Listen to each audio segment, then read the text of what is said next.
Before we get started with the show, here's a quick word from our sponsor, Global Training Center. As trade compliance professionals, you want to make sure that your procedures and documentation are completed as correctly as possible to avoid any delays and possible fines. We provide a range of trade compliance courses that will fit your needs. From in-person or web training to recorded on-demand courses, we can train one or even thousands on your team through your learning platform or on our portal. We can even customize a private session for your team. Go to globaltrainingcenter.com to find out more. We're going to have a great show to talk about this chaos that's been going on of recent. I mean, it has been crazy on how fast things have been changing regarding trade policies, regarding, government expenditures, regarding just different things in the world. And so we're going to get into that in just a second. But Lalo, anything you want to start off with before we get into this? Just for reference, policies and announcements and everything we're hearing right now in the news and not necessarily just in the news. I mean, it's actually happening in DC. They're coming out so quickly and they're changing so quickly that as a show, as a podcast, we're trying to get these out as best and as timely as possible. But just for reference, just so that everybody knows, just for reference, this show is being recorded on Valentine's Day, on February 14th. And what we're going to talk about is as of this day, and we're going to try very hard to release it like a few days after. Speaking of which, I mean, I'm just really excited to have managed to create a good friendship here with a podcast with our next guest, in the sense that if you would have asked me 2, 3, 4, 5 years ago that we would have a podcast where we would have a consistent guest on our show that was in charge of the whole darn shebang, let's call it, of all of customs. I would have said, yeah, you're dreaming, dude. It's like, but anyway, we're very privileged and honored to have Mr. Alan Bersin back on our show, as we had him multiple times. And looking forward to talking about trying to see his perspective on what is going on, and what if he was in the hot seat right now? What if he was the CBP Commissioner? What would be going on? How are things going to evolve, et cetera? And so I'm really excited for this because, I mean, we've had someone who's been there before. So yeah, thank you, Andy and Lalo, for your kind words. It's a friendship I prize, and it is an exciting time now for all the apparent chaos and the disruption. It is a time that is right up the alley of simply trade. I think it's a period of obvious change, but I think we're also dealing with a very sophisticated group of men and women who have been on the border and been in charge of managing trade for a while. And while the policies have been coming in a fast and furious pace, they haven't yet settled in. So I think the attitude at CBP is just steady as we go. We're adjusting to a new administration with a new set of priorities and a disruptive manner of implementing them. But it's something I think that's very exciting for many of the people and the professionals at CBP, as well as the pressure, the employee pressures that are being felt all over the government. Not so much, I think, being felt at CBP, where there's a understanding that both for migration management and trade management that you're going to need the people in place there. But I think it's an exciting period at CBP, but one in which many adjustments are going to have to be made. Well, we should explore a little bit about that, what you just said, Alan, in that the proposed commissioner for CBP is the former chief of Border Patrol, correct? Rodney Scott, yes. Rodney Scott, yes, sir. And because of that, I mean, how do you see that? I mean, it seems like there's more emphasis on immigration than customs, or how are you looking at that? So there's no question, Lalo, that this administration coming in as a result of the situation at the border in terms of migration has made that the central priority for Customs and Border Protection, and indeed for all of the Department of Homeland Security for that matter. At the same time, this is an administration that is also very much geared to the trade environment, whether it's the tariff policies or the discussion of increased revenues.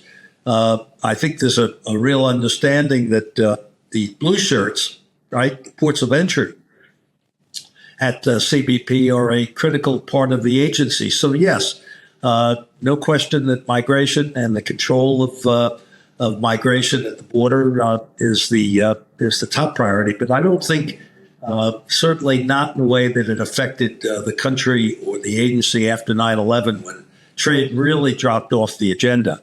I don't see that happening here.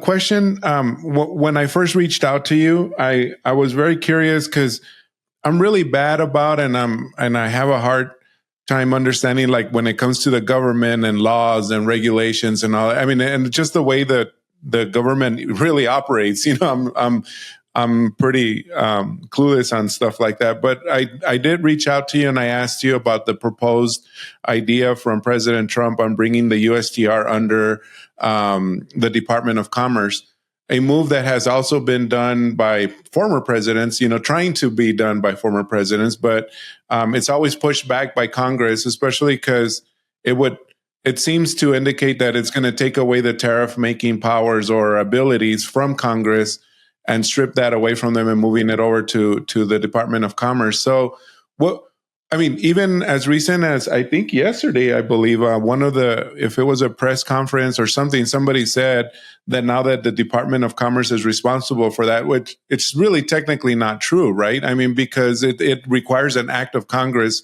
for that to become true, correct? Typically, there is executive authority to issue and levy tariffs, but that is always based on a legislative authorization that's been given by Congress. But to your point of which agency, where agencies ought to be placed and who would have control, you're also right that Congress has tended over the years to be balkanized. That is, different committees have different relationships with different parts of the executive, and they try to protect that relationship so that they can influence policy. I think in terms of the reorganization that would coordinate what Commerce is doing and what USTR is doing, that President Trump is in a position to do that in the sense that the entire Congress is and the executive is aligned in terms of party allegiance. The Republicans control both houses of Congress. There is a majority on the Supreme Court that's attributable to President Trump's appointments. So I actually don't see this idea of reorganizing the deck chairs as being so critical, because as we're seeing in the way in which the administration has gotten started, they're operating by executive orders. What happens in the courts is yet to be seen across the board, but there's no real objection in Congress to this activity because of the loyalty, like it or not, of the leadership in both the House and the Senate to the Trump White House. Correct. Yeah. And so I guess you bring up a really good point, because you said they're all executive orders and we're still yet to see what the courts are going to rule and everything. I mean, so I guess this is a very good point. We've had guests in the past couple of weeks, 3 weeks. I mean, since everybody started hearing about all these, executive orders, who have very wisely advised to not react to any of the tweets or the announcements, because it could very well mean that it's not going to happen, right? Or it'll happen in a very different way. I guess that that is almost what you're saying here also, is like they're pretty much executive orders doesn't necessarily mean that we're going to jump into them right away. We've seen that it's both with regard to President Trump's style, which is to really exaggerate, make statements that seem outrageous, but you have to really get under them and understand what the problem is that he's addressing. So you've got to see that unfold, as, for example, in the tariffs on Canada and Mexico, imposed on day one, but suspended on day two, and as negotiations take over to see where, in fact, these deals will be made. But it's also, to your point, Lalo, the courts, which have take time. You can't get a lawsuit filed, and they can't be operating in the same pace that the president's been issuing executive orders. So I think we definitely want to wait to see what how the courts react, what the reaction of the White House is to adverse court rulings, and just steady as we go. The president was elected, many would argue, to do exactly what he's doing, which is to disrupt the way in which Washington was conducting business. Now, like that or not, unlike 2016, the president received a majority of the popular vote and an overwhelming victory in the Electoral College. So this is something that it's new and it's unsettling, but we should also seek to see what opportunities exist to get some things done that weren't possible in the past.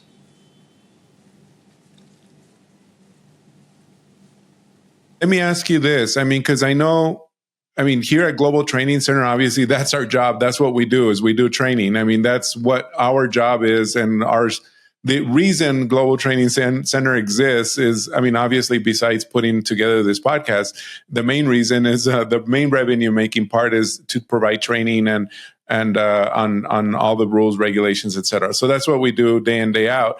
But so here's a bunch of questions that people ask, which we have no real answer for, because I don't know what your opinion might be, but here's a really good one that we get asked. Because of Mexico and Canada potential tariffs coming in on March the 4th, I think that's the date. Yeah, I'm pretty sure that's it, March the 4th. They're asking, but that doesn't apply to my product if it applies to USMCA, correct? And we're like, no, it's erasing everything on USMCA, and we're going with a 25% tariff on any products coming in. What is your understanding on that? Is that even legal? Is that even correct? I know you're not a 100% lawmaker or anything like that, but what is your opinion on that? So it's certainly not consistent with the spirit of the USMCA. The purpose of trade agreements like that was to reduce and eliminate tariffs and encourage trade. But again, Lalo, we shouldn't jump to the conclusion that those tariffs are coming into effect. If they are imposed by executive action, then they will supersede, in terms of enforcement in the U.S., they will supersede the provisions of the free trade agreements. There'll be lots of adverse political commentary on it. There'll be challenges, I'm sure, under the dispute resolution mechanisms in the agreement. There'll be other challenges, but that assumes that this is going to happen. And I would tend to project at this point, because I think President Trump, while he threatens the tariffs, it's a means in his mind to a different end, which would be to address issues, whether it's in the case of Mexico, organized crime and fentanyl, and migration cooperation, or whether reducing the surplus, trade surplus between the countries. All of these things are the purposes. What President Trump's done that is so unsettling to so many people is that he's actually conflated trade with other issues, with non-trade issues, whether it's migration or control of fentanyl. And that's just the new fact of life.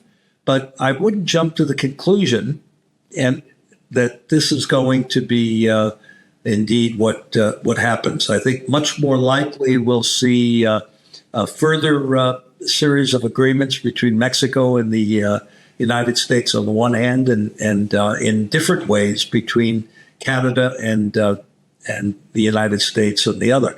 But what I would urge both Canada and Mexico to do is, rather than be entirely defensive, is to actually seize the initiative to put big ideas on the table, things that would help not only their country, but North America as a whole, and to really try to use this as an opportunity to negotiate all of those big ideas that in the past really wouldn't get to first base.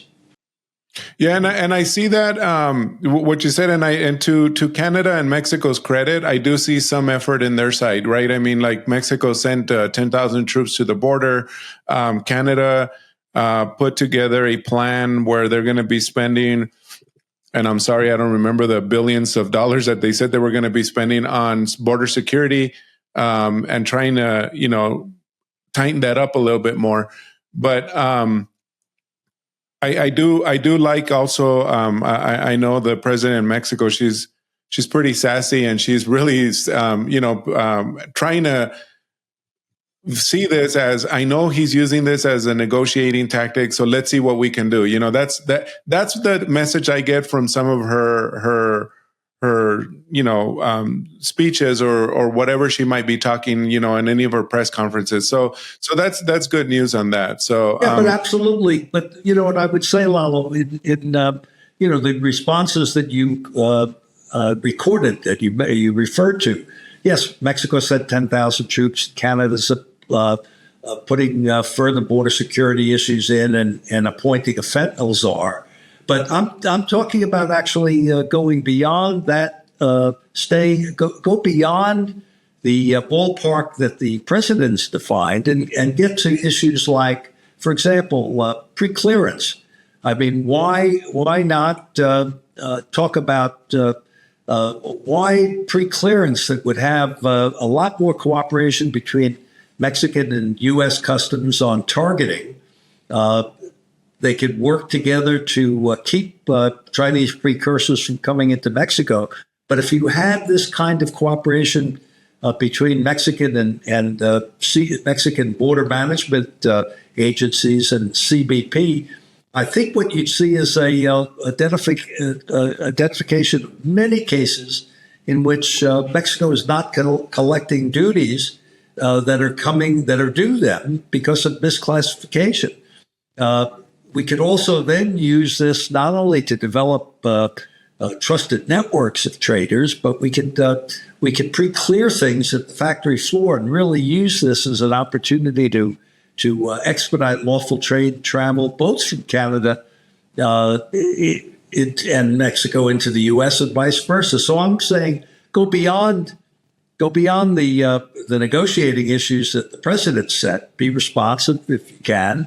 But there are big opportunities here for to advance North American interests on both U.S. northern and southern borders. You totally agree. Yeah, that's obviously, that's a really good perspective. That, of course, me and my my little bubble here, I'm not looking at. But that's why we have you on the show, Alan. No, it's this is a disruptive time. Is difficult. We human beings don't like change, but this is a time in which you have to look at the possibilities in which we can accomplish big things, and Canada and the United States and Mexico and the United States have huge shared interests. They're our largest trade partners now. We all have an interest in properly monitoring Chinese penetration of the U.S. Of the North American trade production corridors. This is an area where we can cooperate, and we ought to, frankly, for the benefit of North America and each of its core countries. Correct. Yeah, I agree. And what about China? I mean, they're the third most mentioned here in tariffs and everything. Do you feel that our communication with them is similar to what maybe Trump and his administration are trying to get out of Mexico and Canada, or is that like a whole different ballgame? I mean, yeah, I think the situation between the U.S. relationship with China and the U.S. relationship in North America are quite different. In fact, over the last generation, the rise of China has been in many ways the most remarkable transformation that's taken place in world history. A lot of that rise under Deng Xiaoping was done in a peaceful method with an idea of growing and becoming more a lead economy, to be sure, but also to do so in concert with existing world order. It's become clear under Xi Jinping, I think, that China is a rising power, and the challenge that it raises to the U.S., one that both the Biden administration and the Trump administration, perhaps the only thing they agreed on from 2016 on, is that China has become a country that needs to be countered. Now, that doesn't mean that we should seek to contain the rise of China. It is definitely a huge factor in world affairs, and will be. In fact, it's only been in the last 200 years that China was on its back for most of world history because of the size of its population. It had the largest economy in the world, and it has a place in the world that we should not see as something we want to contain. What we do want to do, I think, though, is we do want to redress the imbalance that's existed as the West, particularly the United States, helped China increase its and carry off the economic miracle that's taken place there. We haven't seen the reciprocal openness on the part of China to opening up its market to the United States or the West in ways that would be reciprocal. We haven't seen the kind of respect for intellectual property that needs to be built into any self-respecting or mutually self-respecting relationship.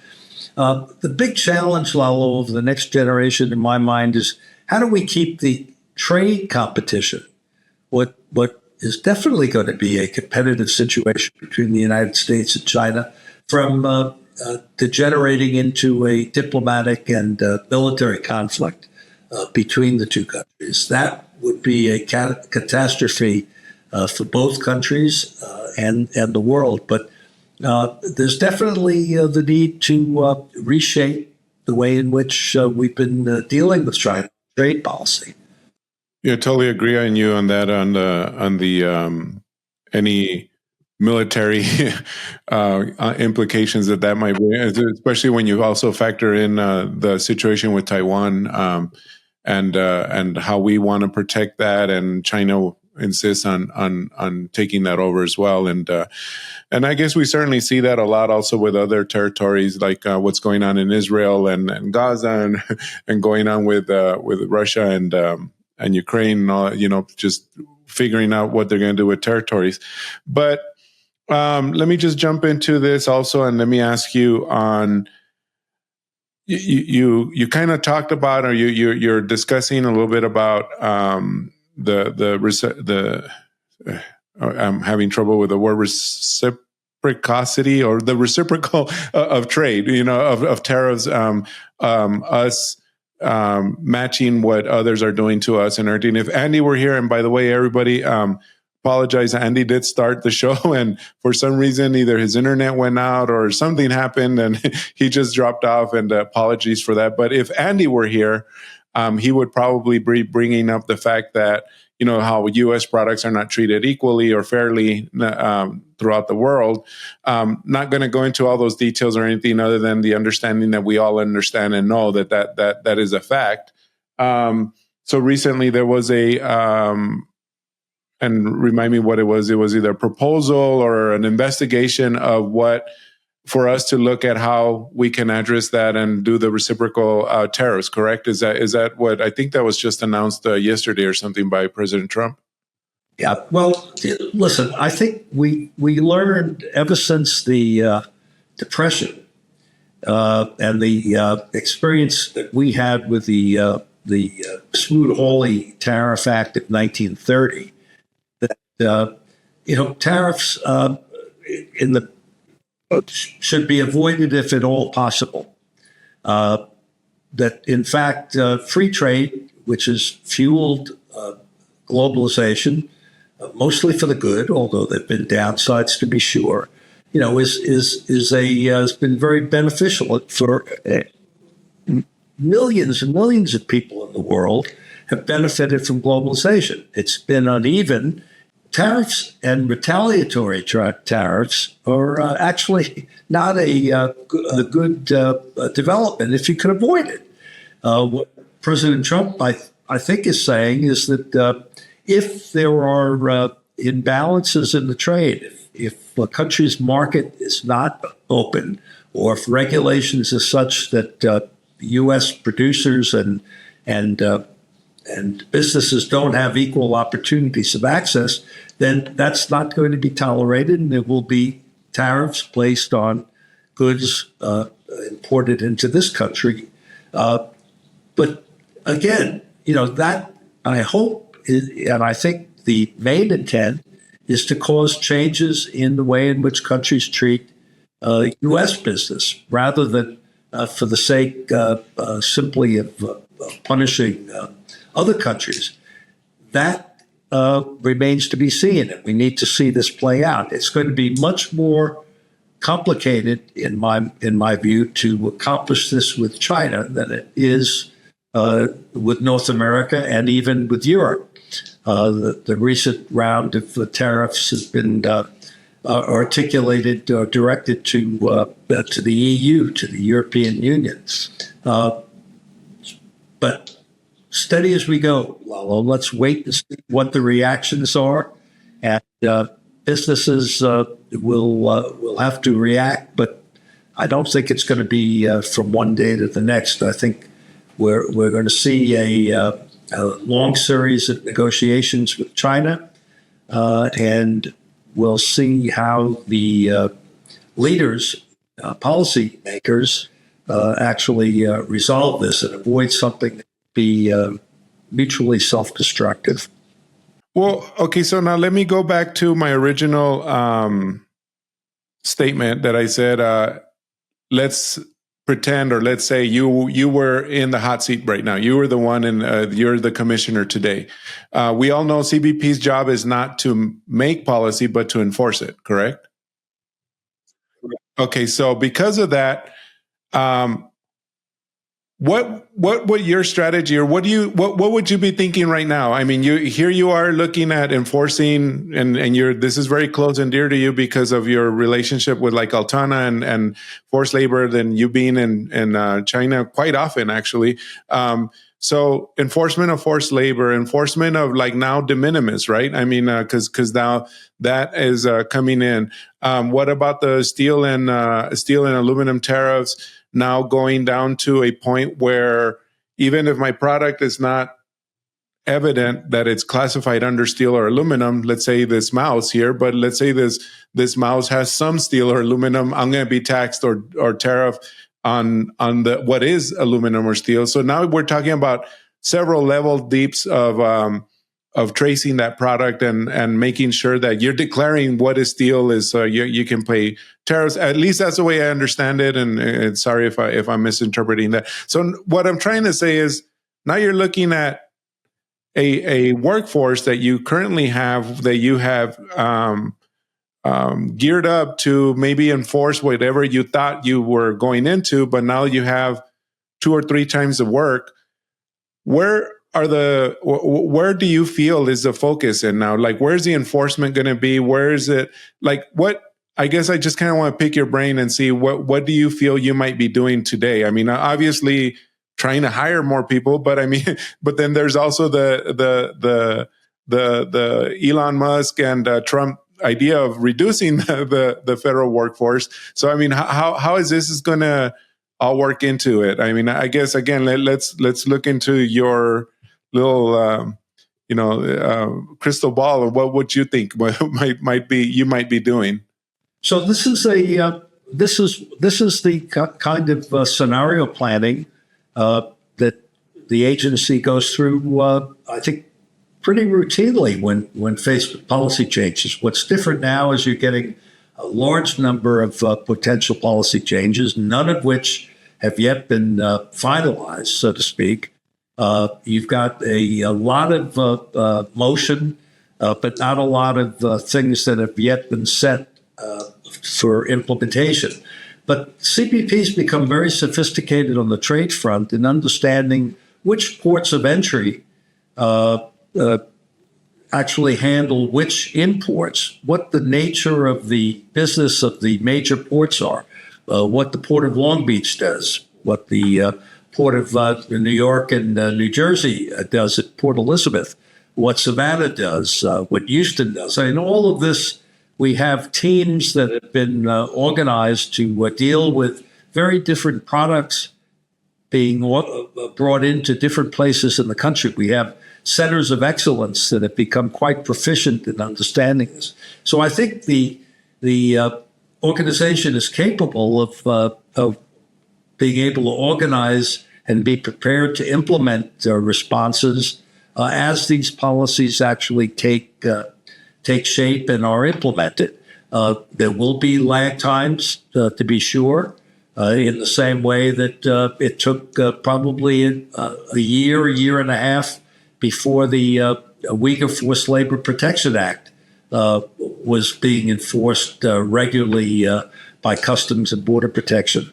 But Lalo, this is the agency's developed a certain capacity to deal with this. The planning can be done on a regional basis and on a port-by-port basis in ways that I think will be responsive to the needs when these policies are actually implemented. And we know what the policy landscape looks like with a lot more certainty than we do today.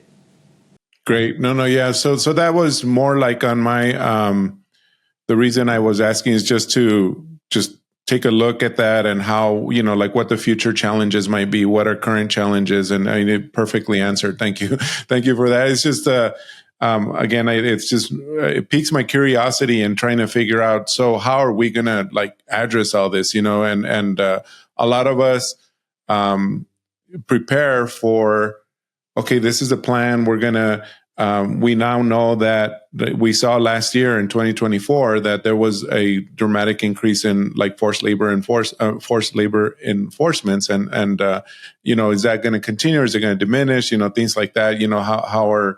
How is both the industry and government going to prepare for any of these new challenges?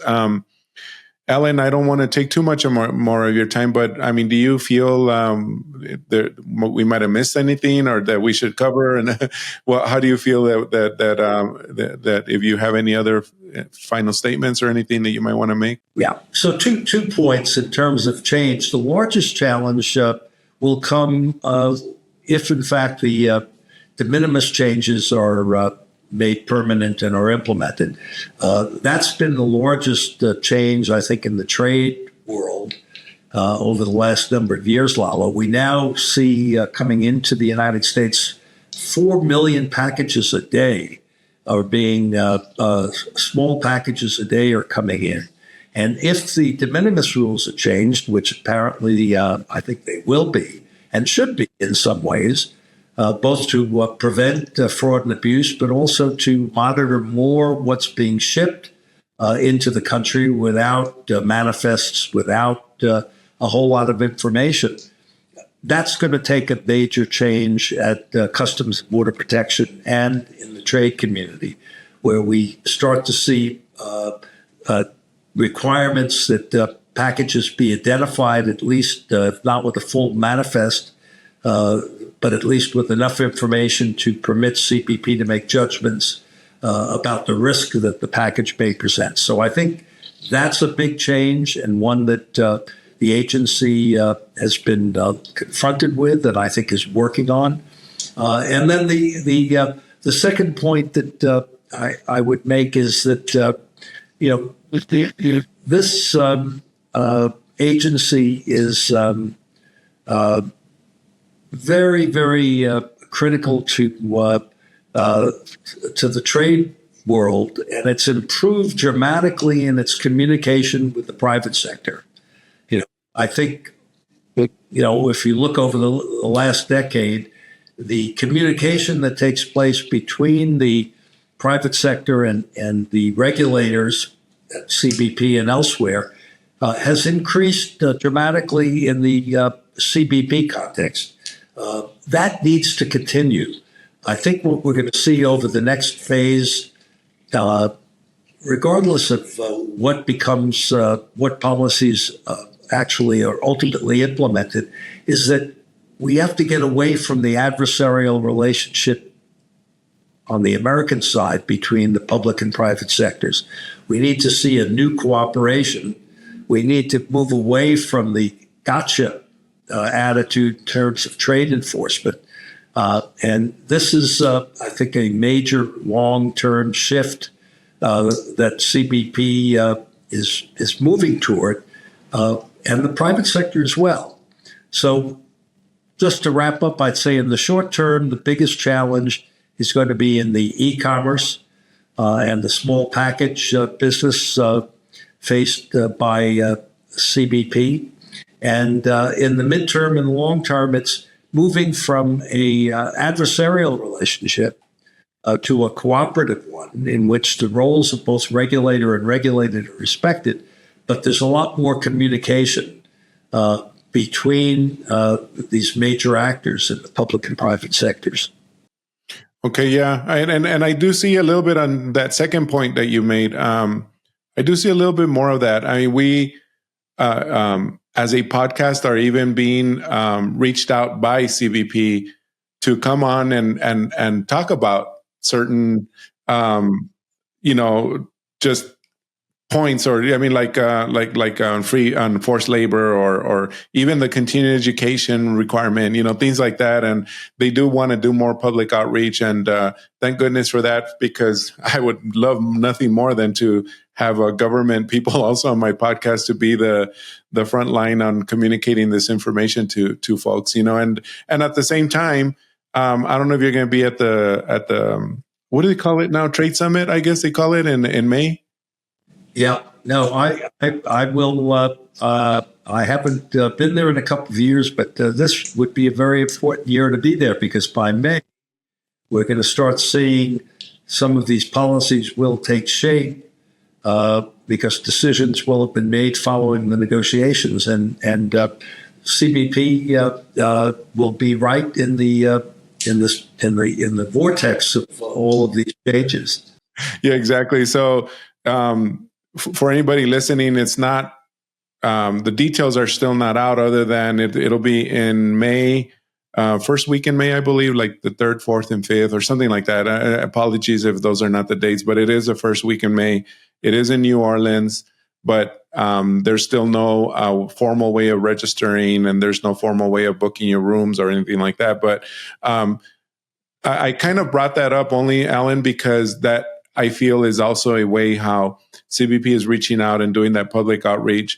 They invite, like, for example, they invited us to possibly moderate or be part of the presenters, which historically, like you said, it was more government talking to you and telling you what they're doing, and not collaborating in that sense. But it has changed a lot. Personally, I see it that way. I mean, whether somebody else sees it a different way or not, apologies, but that's what I'm seeing. That's how it's working out on my end, and it's looking good to that extent. But good points there.